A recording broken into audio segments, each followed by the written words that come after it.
សូមនមស្ការថ្វាយបង្គំចម្រើនពរមានកណាគុណចាស់ញាតិញោមណាតនេទេបងមកជួយខ្វៀលនៃអាត្មាបងនេះនៃអាត្មាពងចាប់ដាក់ឲ្យនៅអង្គុយលើកៅអីមួយកន្លែងទិញធัวបើមិនចឹងទេមិនទេញាតិញោមបងដូចសម័យមុនទេសម័យមុនមកសួរតគ្រូមួយម៉ាត់ពីរម៉ាត់ទៅវិញបាត់ទិញបានតែឡើងនេះអត់បានទេតើនៅខ្វៀលព្រោះអង្គុយខ្វៀលបានមានធေါ်សោតបើមិននៅខ្វៀលបន្តឲ្យទិញខ្លួនឯងមិននៅមើល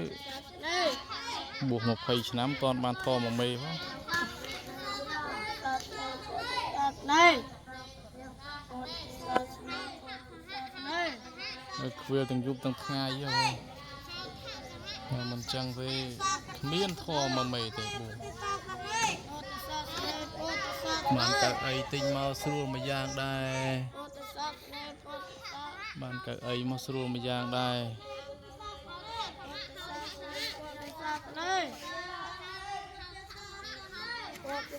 បានលេនយកមកអង្គុយទិញធေါ်ទិញឲ្យវលះទេមកខ្ជិលបាយចានក៏មាត់ញាប់ខាញ់ទិញធေါ်មិនញាប់ដូចបាយសោះយេហ៎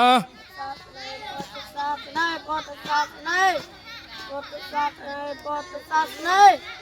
ពុទ្ធសាសនាពុទ្ធសាសនាពុទ្ធសាសនាពុ